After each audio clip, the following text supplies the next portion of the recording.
Matapos po ang mainit na rally noong nakaraang linggo, biglang bumagsak po ang presyo ni Dogecoin. At maraming traders ang nagtatanong kung bakit nangyari ito. Lalo na't may paparating na magandang balita tungkol sa kanyang ETF. Kaya pag-usapan po natin kung bakit bumababa si Dogecoin at kung ano po ang ibig sabihin nito para sa kanyang presyo sa short term. Pero bago po tayo magpatuloy ay pakibasa na lamang po muna ang disclaimer dito po sa ibaba ng ating screen. Ayan, bakit nga ba talaga bumagsak ang presyo ni Dogecoin?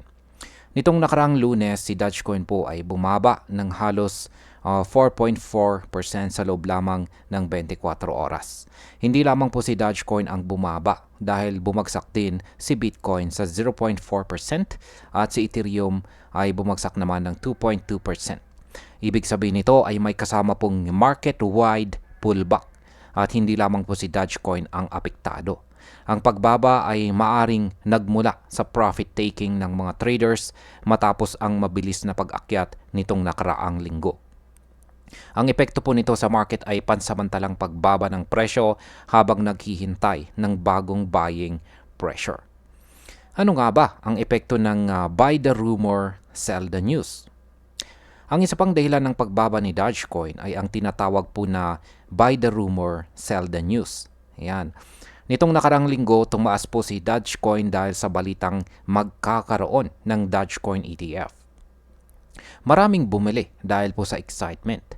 Ngayon na malapit na itong i-launch sa September 17, bukas na po yan, may mga traders na nagbebenta para kunin ang kanilang kita.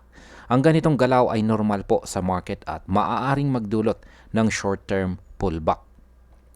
Ano naman ang kalagayan ni Dogecoin kumpara sa ibang mga coins?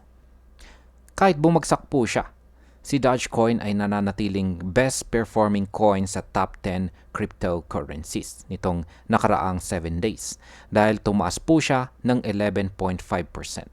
Ang ibig pong sabihin nito ay nananatiling mataas ang interest kay Dogecoin at hindi pa tapos ang kanyang bullish momentum. Kung may bagong demand mula sa institutional buyers at saka retail traders sa pag-launch ng ETF, maaari po siyang bumalik sa pag-akyat. Ano naman ang dapat nating asahan pagkatapos po ng ETF launching? Ayan. Ang Rex Osprey Dogecoin ETF ay aprobado na po ng SEC nitong nakalipas na September 11. At magsisimula na pong i-trade ito sa September 17 or bukas. Gamit po ang ticker na DOJE. Kapag nagbukas ito, possible na magkaroon po ng bagong wave ng demand mula sa mga investors na gusto ng regulated exposure kay Dogecoin. Pero may posibilidad din na magpatuloy po ang pagbebenta kung mag-decide ang mga maagang pumasok na mag-lock ng kanilang kita.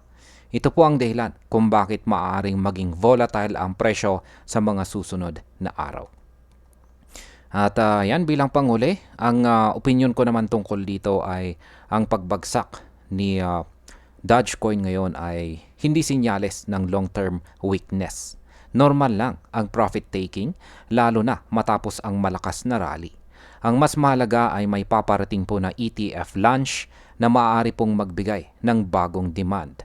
Pero dapat maging handa po tayo sa volatility dahil may mga traders at saka investors na posibleng magbenta pagkatapos po ng event.